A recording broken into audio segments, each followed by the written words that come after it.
چلو دنیا چھوڑ دو، ان سے کنارہ کش ہو جاؤ، ان سے الگ ہو جاؤ۔ چنانچہ دنیا والوں سے وہ الگ ہو گئے، کنارہ کش ہو گئے۔ کہاں چلے گئے؟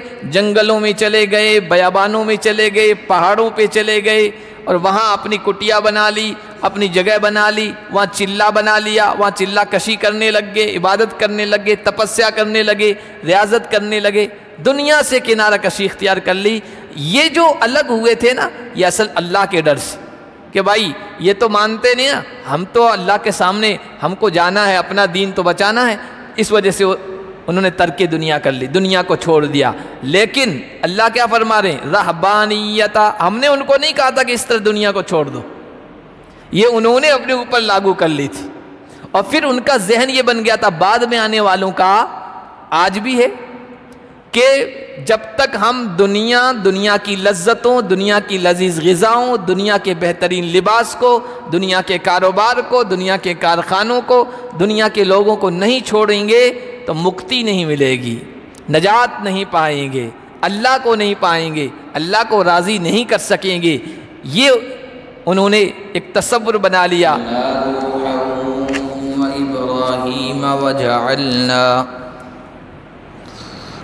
وَجَعَلْنَا فِي ذُرِّيَّتِهِمَا النُّبُوَّةَ وَالْكِتَابَ فَمِنْهُمْ مُهْتَدٍ وَكَثِيرٌ مِّنْهُمْ فَاسِقُونَ۔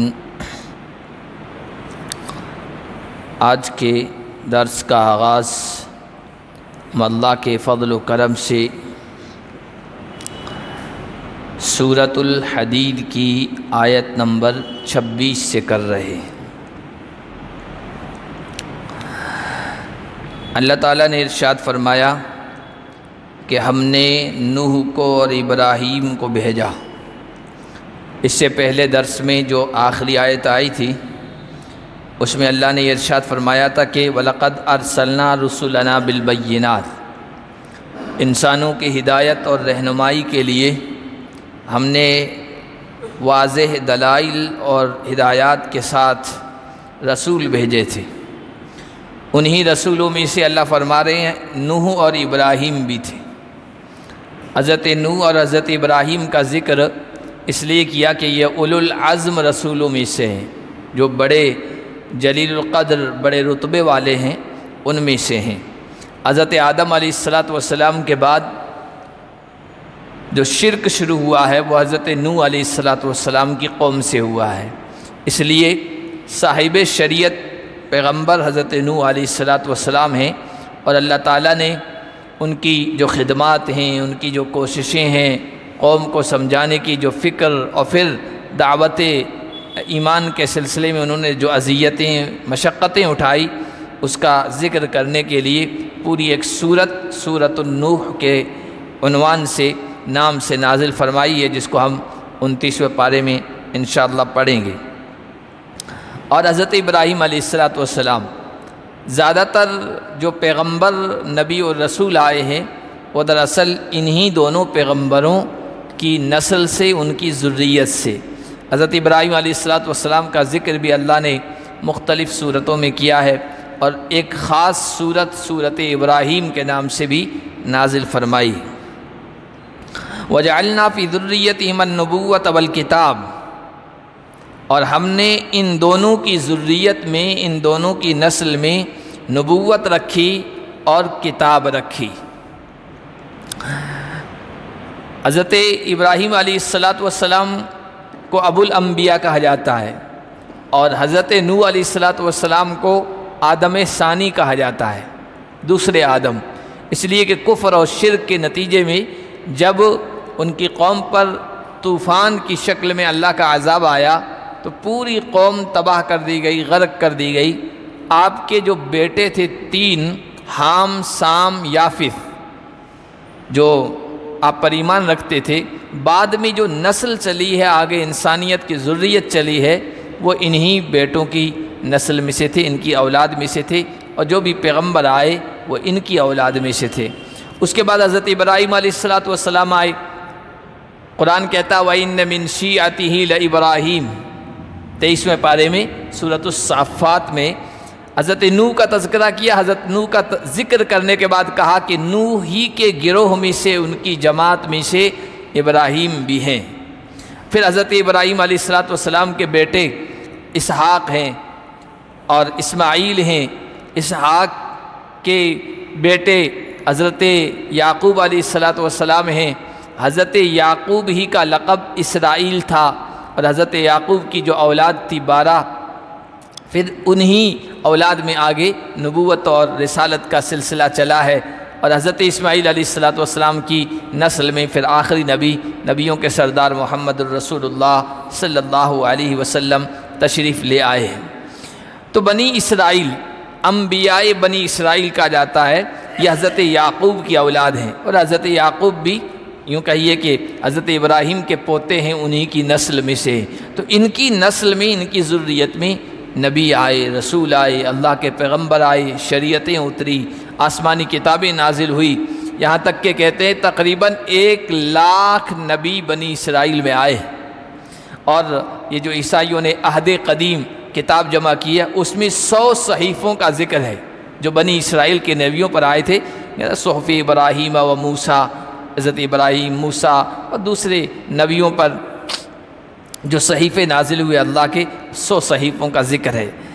فَمِنْهُمْ مُهْتَدٌ وَكَثِيرٌ مِّنْهُمْ فَاسِقُونَ، اللہ فرما رہے ہیں کہ ان کی نسل میں سے بہت سارے تو فَمِنْهُمْ مُهْتَدٌ، ان کی نسل میں سے کچھ تو ہدایت یافتہ ہوئے، نبیوں اور پیغمبروں پر جو ایمان لے آئے، آسمانی کتابوں پر ایمان لے آئے، لیکن کثیر منہم فاسقون، ان کی بڑی تعداد فاسق ہے، گنہگار ہے، ایمان سے دور ہے۔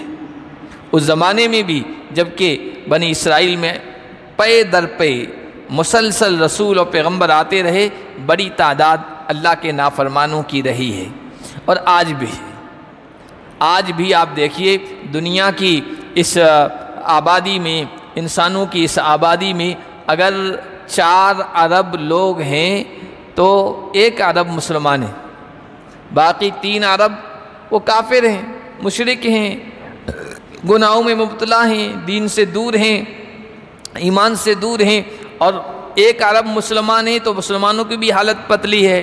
کتنے ہیں جو پکے سچے مومن ہیں، اللہ کے مخلص فرما بردار ہیں؟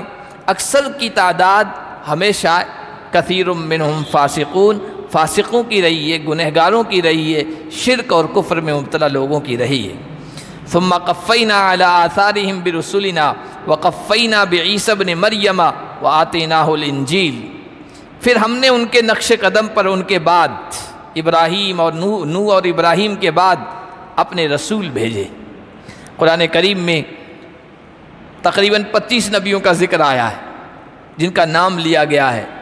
اس کے علاوہ اللہ تعالیٰ قرآن میں فرماتے ہیں لِكُلِّ أُمَّةٍ الرَّسُولِ، ہر امت میں، ہر قوم میں کوئی نہ کوئی اللہ کا رسول آیا ہے، پیغمبر آیا ہے، سمجھانے والا آیا ہے، ہادی و نذیر آیا ہے۔ رسولا مبشرین و منذرین، ہم نے رسول بھیجے خوشخبریاں سنانے والے، ڈرانے والے، چوکنا کرنے والے، بیدار کرنے والے، اس لیے بھیجے لِأَلَّا يَكُونَ لِلنَّاسِ عَلَى اللَّهِ حُجَّةٌ بَعْدَ الرُّسُلِ، تاکہ کل قیامت کے دن کوئی اللہ کے سامنے یہ دلیل پیش نہ کر سکے ہم تو مان لیتے، ہم تو ایمان لے آتے، ہم صحیح راستہ اختیار کر لیتے، لیکن ہمارے پاس کوئی رسول آیا ہی نہیں، کوئی سمجھانے والا آیا ہی نہیں۔ اس لیے اللہ نے ہر قوم میں ہادی و نذیر، رسول، سمجھانے والے بھیجے ہیں۔ تو اللہ فرما رہے ان کے بعد بھی ہم نے پے در پہ رسول بھیجے ہیں۔ وقفینا بعیسی ابن مریم، اور ہم نے ان کے بعد میں مریم کے بیٹے عیسیٰ کو بھیجا ہے۔ حضرت عیسیٰ علیہ السلام بھی اولو العزم من الرسل، جلیل القدر رسولوں میں سے ہیں، اور ان کی انفرادیت ہے، ان کا جو امتیاز ہے وہ یہ ہے اللہ تعالیٰ نے اپنی قدرت کا شاہکار ان کو بنایا، بغیر باپ کے صرف ماں سے اپنی قدرت سے ان کو پیدا فرمایا ہے، اور ان کے ہاتھوں سے جو معجزات ظاہر کیے ہیں، جو عجیب و غریب نشانیاں، جو چیزیں ظاہر کی، وہ بھی اس میں ممتاز ہیں، بالکل الگ تھلگ ان کو معجزات عطا فرمائے تھے۔ تو ہم نے عیسیٰ ابن مریم کو بھیجا، وَآتَيْنَاهُ الْإِنْجِيلَ، اور ہم نے ان کو انجیل عطا کی، جس طرح پہلے رسولوں کو کتابیں کی، ان کو انجیل سے نوازا ہے۔ اور عیسیٰ ابن مریم کا اس دنیا میں بھیجے جانے کا مقصد آخری نبی کی آمد کی خوشخبری سنانا تھا۔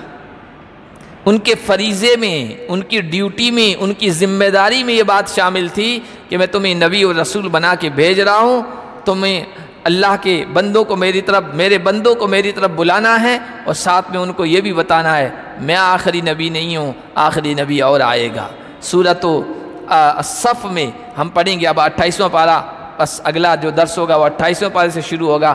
28واں پارہ جہاں آدھا ہو رہا ہے وہاں سورۃ الصف ہے، اس میں تذکرہ حضرت عیسیٰ ابن مریم کا، انی رسول اللہ الیکم مصدقا لما بین یدی من التوراۃ ومبشرا برسول یأتی من بعدی اسمہ احمد۔ عیسیٰ علیہ السلام نے اپنی قوم سے کہا میں اللہ کی طرف سے رسول بنا کر بھیجا گیا ہوں، مجھ سے پہلے جو کتاب تورات اتری ہے اس کی میں تصدیق کرتا ہوں، اس کو میں یہ بتاتا ہوں کہ وہ اللہ کی سچی کتاب تھی، اللہ کا سچا پیغام تھا، اور میں اس لیے آیا ہوں میں تمہیں اپنے بعد ایک عظیم الشان رسول کے آنے کی خوشخبری سناؤں جس کا نام احمد ہوگا، یاتی من بعدی، جو میرے بعد آئے گا، جس کا نام گرامی، اسم گرامی احمد ہوگا۔ احمد کے معنی آتے ہیں تعریف کرنے والا، خوبیوں والا، اچھائیوں والا، اللہ کی خوب تعریف والا، حمد سے ہے۔ اور سریانی زبان میں اس کا اگر الٹرنیٹ ورڈز ہے، کوئی متبادل لفظ ہے، وہ فارقلیت ہے۔ سریانی زبان میں فارقلیت کا لفظ آیا ہے، اور فارقلیت کے معنی آتے ہیں سردار دو جہاں، دونوں جہانوں کا سردار۔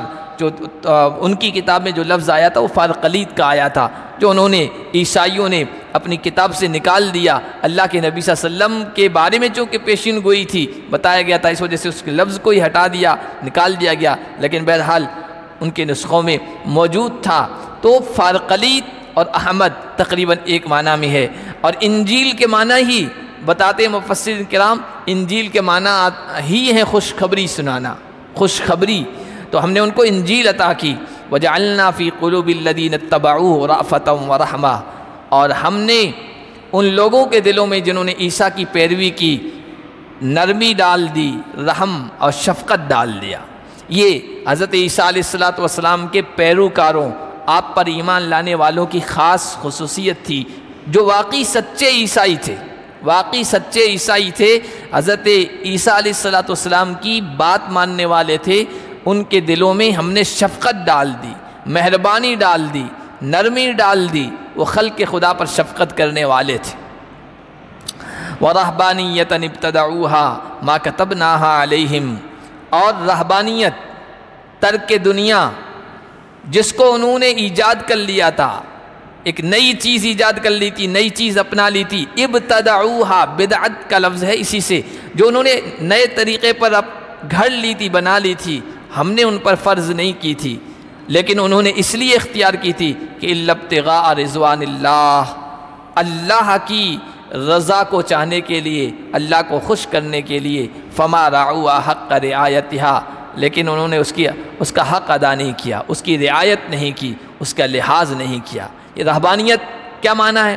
رہبانیت کے معنی ہے ترک دنیا، دنیا کو چھوڑ دینا، دنیا کی لذتوں کو چھوڑ دینا، دنیا کی چیزوں کو خیر آباد کہہ دینا، دنیا سے کنارہ کش ہو جانا، جس کو عام لفظوں میں کہیے تو جوگیانہ پن، جوگیانہ پن، جوگی بن جانا، یعنی یوگی بن جانا۔ آج کل کے جوگی نہیں، یوگی، یوگی کا مطلب یہی ہوتا ہے کہ سب کچھ چھوڑ چھاڑ کر کسی کٹیا میں، کسی مندر میں، کسی چرچ میں، کسی عبادت خواہ میں جا کر بیٹھ جانا، دنیا سے کوئی لینا دینا نہ ہو۔ تو لوگ آج بھی کہہ رہے ہیں نا بھائی یوگیوں کا حکومت سے کیا لینا دینا، وہ تو کٹیا میں جائے اور عبادت گاہ میں جائے اور اپنی جو بھی تپسیا ہے وہ کرے، تو اس کا کیا مطلب کہ ان کا کام ہی یہی تھا۔ تو رہبانیت کا مطلب ہے ترک دنیا، لیکن اس کا اصل معنی ہے رہبہ سے ہے۔ رہبہ کے معنی آتے ہیں ڈرنا، ڈرنا، اور اسی سے رہبان 10ویں پارے میں آیا ہے، اللہ سے ڈرنے والے۔ اصل میں ہوا کیا تھا، اس کو ایک حدیث میں بیان کیا گیا۔ حضرت ابو مسعود انصاری ہیں، اللہ کے نبی صلی اللہ علیہ وسلم کے پاس بیٹھے ہوئے تھے، تو اللہ کے نبی صلی اللہ علیہ وسلم نے کہا کہ ابو مسعود کیا تم جانتے ہو بنی اسرائیل 72 فرقوں میں بٹ گئے تھے، 72 گروہ میں، 72 فرقوں میں بٹ گئے تھے، ان میں سے 3 گروہ ہی نجات پانے والے، ان میں سے 3 گروہ ہی نجات پانے والے ہیں۔ پھر کہا جانتے ہو کیا ہوا تھا؟ کہا رسول اللہ آپ ہی بہتر جانتے ہیں، آپ ہی بتائیے۔ کہا کہ بنی اسرائیل میں جب گمراہی آئی، وہ گمراہی جو آتی ہے، ضلالت، وہ بڑے طبقے سے آتی ہے، اپر کلاس کے جو ہوتے ہیں، حکمراں ہوتے ہیں، بادشاہ ہوتے ہیں، جاگیردار ہوتے ہیں، چودھری ہوتے ہیں، مال والے، خوشحالی والے ہوتے ہیں نا، وہاں سے گمراہی آتی ہے، وہ گمراہ ہو گئے۔ جب وہ راستے سے ہٹ گئے، عیسیٰ کے راستے سے، عیسیٰ کی ہدایات اور ان کی تعلیمات سے، تو جو واقعی اللہ والے تھے، واقعی دین پر چلنے والے تھے، عیسائیت اختیار کرنے والے تھے، ان میں ایک جماعت اٹھی، ایک گروہ اٹھا اور کہا کہ ہم ان کو سیدھے راستے پہ لے آئیں گے۔ بادشاہوں کو، حکمرانوں کو، مالداروں کو، خوشحالوں کو، یہ غلط راستے پہ جا رہے ہیں، ان کو لے آئیں گے۔ ان سے جہاد کیا، قتال کیا، لیکن مقابلہ نہیں کر سکے۔ چنانچہ بادشاہوں نے، حکمرانوں نے ان کو قتل کر دیا، تہ تیگ کر دیا، مار دیا، ختم کر دیا۔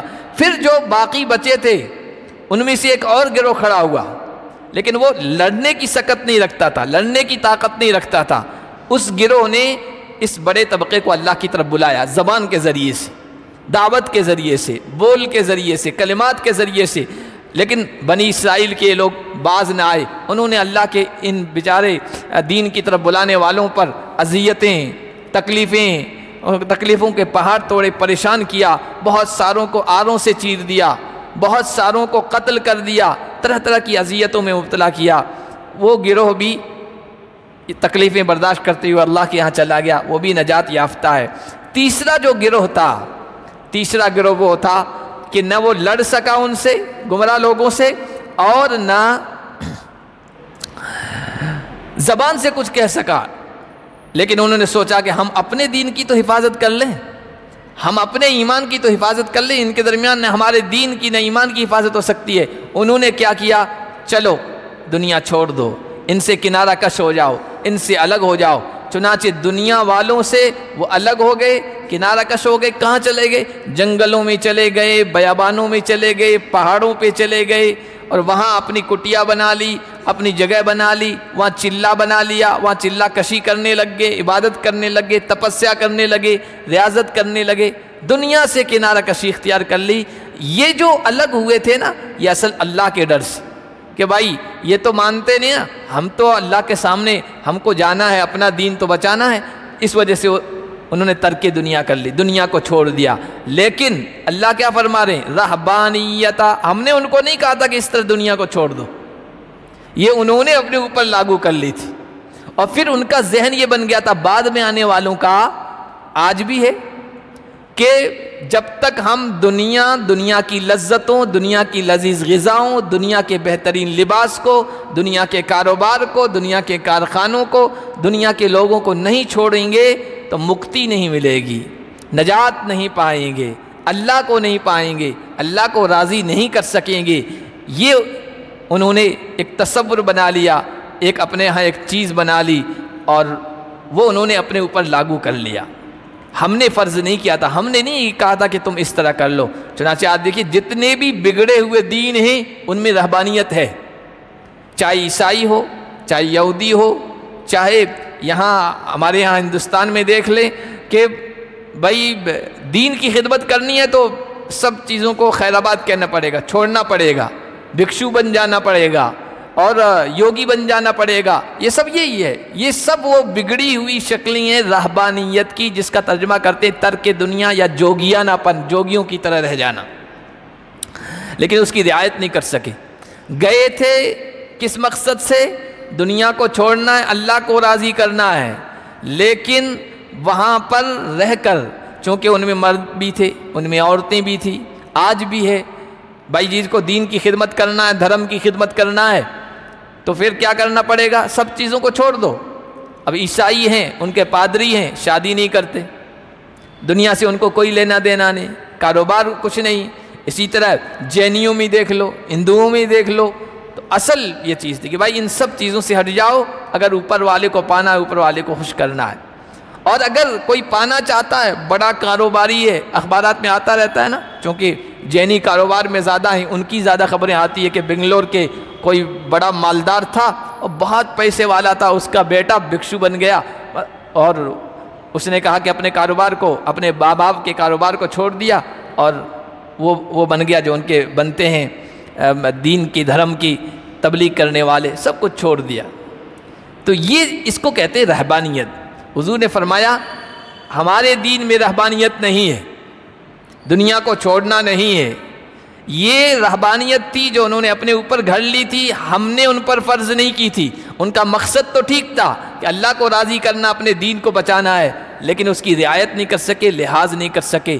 گناہ سے بچنے کے لیے، ایمان کی حفاظت کے لیے گئے تھے، لیکن وہاں زیادہ گناہ کر رہے ہیں۔ عیسائیوں کے بارے میں ان کے چرچوں سے متعلق خبریں بار بار آتی رہتی ہے کہ جو پادری وہاں اس لیے گئے تھے کہ ہم شادی نہیں کریں گے، ہم کاروبار نہیں کریں گے، دنیا کی چیزوں سے ہمارا کوئی واسطہ نہیں ہوگا۔ اسی طرح عورتیں تھی، ننی تھی، ان ننوں کے ساتھ ایسی بدکاری میں، فحاشی میں مبتلا ہوئے کہ بدکارہ عورتیں بھی، بدکاری کرنے والے بھی شرما جائیں۔ اسی طرح جن کے یہاں دیوداسی کا رواج تھا، یہ دیوداسی کیا ہے؟ لڑکیوں کو دیوداسی بنا دیا، دین کے لیے فارغ کر لیا، اور ان کے جو عبادت گزار تھے ان کے یہاں چھوڑ کے آئے، یہ دھرم کی خدمت کریں گے، شادی وادی نہیں کریں گے۔ یہ فطرت کے خلاف ہے، یہ نیچر کے خلاف ہے۔ اللہ نے جو انسان کی فطرت بنائی ہے، مزاج بنایا، نیچر بنایا، اس کے خلاف ہے۔ پھر ایسے ایسے کام دین کے نام پر ہونے لگے کہ جو بے دین ہیں، جو زناکار ہیں، بدکار ہیں، وہ بھی ان کے کارناموں پر شرمانے لگ جائیں۔ ایسی چیزیں وہاں ہونے لگ گئی۔ تو اللہ نے فرمایا یہ ہمارے یہاں نہیں، رہبانیت ابتدعوا ما کتبنا علیہم، یہ جو چیز انہوں نے اختیار کر لی تھی یہ ہم نے نہیں فرض کی تھی۔ ایک مورخ ہے، ہسٹری لکھنے والا، لیکی، اس نے ایک کتاب لکھی ہے تاریخ اخلاق یورپ کی قوموں کی، وہاں کی امتوں کے اخلاق کیسے تھے اور ان میں کیا کیا چیزیں تھیں۔ اس میں انہوں نے لکھا کہ عیسائی جو دنیا کو چھوڑ کر، دنیا کے کاروباروں کو چھوڑ کر جنگلوں میں چلے گئے، پہاڑوں میں چلے گئے اور وہاں تپسیا کرنے لگے، ریاضت کرنے لگے، کس طریقے سے وہ عبادت کرتے تھے کہ جتنا زیادہ اپنے آپ کو مشقت میں ڈالیں گے نا اتنا زیادہ اللہ راضی ہوگا۔ ان کا یہ تصور تھا، ان کی سوچ یہ تھی، جتنا زیادہ اپنے آپ کو مشقت، چنانچہ کیا کوئی کنویں میں الٹا لٹکا ہوا ہے، کوئی درخت پہ چڑھ گیا، ایک ہاتھ سے شاخ کو یوں پکڑ کے بس سال تک اسی طرح تپسیا کر رہا ہے۔ کسی نے کوئی رسی لٹکا دی، اس سے لٹکا ہوا ہے اور گھنٹوں لٹکا ہوا ہے۔ کوئی گھنٹوں اس طرح کوئی مناجات کر رہا ہے، کوئی فکر کر رہا ہے، کسی سوچ میں لگا ہوا ہے، کوئی نہاتا ہی نہیں ہے۔ چنانچہ ابھی تو لوگ نہانے لگ گئے ہیں اور صاف ستھرے رہنے لگ گئے، ورنہ پہلے تصور یہی تھا۔ پہنچا ہوا کون؟ جو گندا سندا رہتا ہو نا، بہت پہنچی ہوئی سرکار ہے۔ لوگوں کا یہ تصور تھا کہ بہت پہنچی ہوئی سرکار ہے۔ حالانکہ نبی پاک صلی اللہ علیہ وسلم سے بڑھ کر کون ہو سکتا ہے؟ آپ کے جسم سے خوشبو آیا کرتی تھی، فطری طور پر آپ کے پسینے سے خوشبو آیا کرتی تھی، پھر بھی نہاتے تھے، کپڑے پہنتے تھے، اور بہترین سے بہترین خوشبو استعمال کرتے تھے۔ معیار تو نبی علیہ السلام تھے، لیکن مسلمانوں بھی یہی تھا۔ فقیر ہے، کوئی ملنگ ہے، گندا سندا پڑا ہوا ہے، طرح طرح کی چیزیں، بہت پہنچی ہوئی شخصیت ہے، بہت پہنچی ہوئی ذات ہے۔ حالانکہ یہ سوچ غلط ہے۔ تو ان میں یہ چیزیں آ گئی تھی۔ ہماری شریعت یہ کہتی ہے کہ نہیں، نہ دنیا کو چھوڑنے کی ضرورت ہے، نہ کاروبار کو چھوڑنے کی ضرورت ہے، نہ شادی کو چھوڑنے کی ضرورت ہے، نہ لذیذ چیزوں کو کھانے کی چھوڑنے کی ضرورت ہے۔ دنیا کے اندر رہ کر جس شعبے میں ہو اس شعبے میں اللہ کا اور رسول کا حکم پورا کر کے تم اللہ کو پا سکتے ہو۔ اپنی بیوی بچوں کی خدمت کرو، ماں باپ کی خدمت کرو، کاروبار سنبھالو، تجارت کرو، پڑوسیوں کا حق ادا کرو، رشتہ داروں کا خیال رکھو، دنیا خوب کماؤ جائز طریقے سے، اللہ اس کے رسول کے حکم کے مطابق تم اللہ کو پانے والے بن جاؤ گے۔ اللہ نے فرمایا فآتینا الذین آمنوا منہم اجرہم، یہ جو جنہوں نے دنیا کو چھوڑ دیا اس کا خیال تو نہیں کر سکے، لحاظ تو نہیں کر سکے، جس مقصد کے لیے گئے تو اس مقصد کو پورا نہیں کر سکے، لیکن بہرحال جذبہ ان کا اچھا تھا۔ ان لوگوں میں سے جو ایمان پر رہے، ایمان لے آئے، ان کا اجر ہم نے ان کو دیا۔ وَكَثِيرٌ مِّنْهُمْ فَاسِقُونَ، لیکن ان میں سے اکثر لوگ فاسق ہیں۔ عیسیٰ علیہ السلام کے ماننے والوں میں جو اپنے آپ کو عیسائی کہتے ہیں ان میں بھی، اور پہلی قوم جو جن کی طرف وہ بھیجے گئے تھے۔ رہبانیت کے سلسلے میں یہ بات یاد رکھیں کہ رہبانیت کا مطلب یہ ہوتا ہے اپنے آپ کو مشقتوں میں ڈالنا، اپنے آپ کو تکلیفوں میں ڈالنا۔ اس شریعت میں یہ نہیں ہے، ہماری شریعت میں یہ نہیں ہے۔ اللہ کے نبی صلی اللہ علیہ وسلم نے ایک موقع پر کہا تھا لا تشددوا علی انفسکم، اپنے آپ پر سختی نہ کرو، فیشدد علیکم، سختی کرو گے تو اللہ کی طرف سے تم پر سختی کر دی جائے گی۔ فإن قوما شددوا علی انفسہم فشدد علیہم، ایک قوم نے اپنے اوپر سختی کی تو اللہ کی طرف سے ان پر سختی کر دی گئی۔ ایک قوم سے مراد وہی بنی اسرائیل کے لوگ ہیں، حضرت عیسیٰ کے ماننے والے اور حضرت موسیٰ کے ماننے والے، جن کے اندر رہبانیت آ گئی تھی۔ فَتِلْكَ بَقَایَاهُمْ فِي الصَّوَامِعِ وَالدِّيَارَاتِ، یہ جو جنگلوں میں کٹیا بنی ہوئی ہے، عبادت خانے بنے ہوئے ہیں، چرچ بنے ہوئے ہیں اور ان میں لوگ رہ رہے ہیں دنیا والوں سے کنارہ کش ہو کر، الگ ہو کر، تو کہا کہ یہ اسی قوم کی بقایا ہے، اسی قوم کے باقی ماندہ لوگ ہیں، ان کی طرح نہ بنو۔ شریعت نے جہاں سہولت دی ہے، جن چیزوں میں سہولت دی ہے، خامخواہ اس میں سختی نہ کرو، اپنے اوپر سختی نہ لے آؤ۔ شریعت کی سہولتوں کا، دین کی سہولتوں اور آسانیوں کا فائدہ اٹھاؤ، اپنے آپ کو سختی میں مبتلا نہ کرو، ورنہ اللہ کی طرف سے بھی سختی کر دی جائے گی۔ آگے اللہ نے فرمایا یا ایھا الذین آمنوا اتقوا اللہ وآمنوا برسولہ یؤتکم کفلین من رحمتہ، اے ایمان والو، یہ ایمان والے اس وقت جو تھے ان سے کہا جا رہا ہے، یعنی عیسائی تھے اس وقت، حضرت عیسیٰ کو ماننے والے، اللہ پر ایمان لاؤ، اس کے رسول پر ایمان لاؤ۔ اس کے رسول سے مراد محمد الرسول اللہ ہیں۔ یؤتکم کفلین من رحمتہ ویجعل لکم نورا تمشون بہ، اللہ تمہیں اپنی رحمت میں سے دگنی رحمت دے گا، دوہرا اجر دے گا، اور تمہارے لیے روشنی بنائے گا جس کو لے کر تم چلو گے۔ اللہ تمہارے گناہوں کو معاف فرما دے گا، اور اللہ بخشنے والا، رحم فرمانے والا ہے۔ اللہ دوہری رحمت دے گا، دگنا اجر دے گا، اس وجہ سے کہ ایک تو پہلے نبی پر تم ایمان رکھتے ہو، عیسیٰ پر ایمان رکھتے ہو، موسیٰ پر ایمان رکھتے ہو، اور پھر اس نبی کو بھی مانو گے۔ یہ بہت اہم چیز ہوتی ہے۔ پہلے کسی کو آپ مان رہے ہو، پھر دوسرے کو تسلیم کرنا یہ بہت مشکل کام ہوتا ہے۔ دھرم اور دین کا تو معاملہ بہت دور رہا، ایک مسلک سے دوسرے مسلک کو قبول کرنا بھی بہت مشکل ہوتا ہے، انسانوں کے لیے بہت گراں گزرتا ہے۔ تو جو نبی کو، عیسیٰ کو مان رہا ہے، موسیٰ کو مان رہا ہے، اب محمد الرسول اللہ کو ماننا اس کے لیے بہت مشکل ہے۔ اسی وجہ سے آپ دیکھیے عام مشرک تھے، بت پرست جو قوم تھی، جو لوگ تھے، وہ نبی پر زیادہ ایمان لے آئے، اہل کتاب میں سے بہت کم لے آئے، عیسائیوں اور یہودیوں میں سے بہت کم لے آئے ہیں۔ اسی لیے اللہ تعالیٰ نے اجر بھی دوہرا رکھا ہے۔ حدیث شریف میں آیا، اللہ کے نبی نے فرمایا ثلاثۃ یؤتون اجرہم مرتین، تین قسم کے لوگ ہیں جن کو اللہ ڈبل اجر دے گا، دوہرا اجر دے گا۔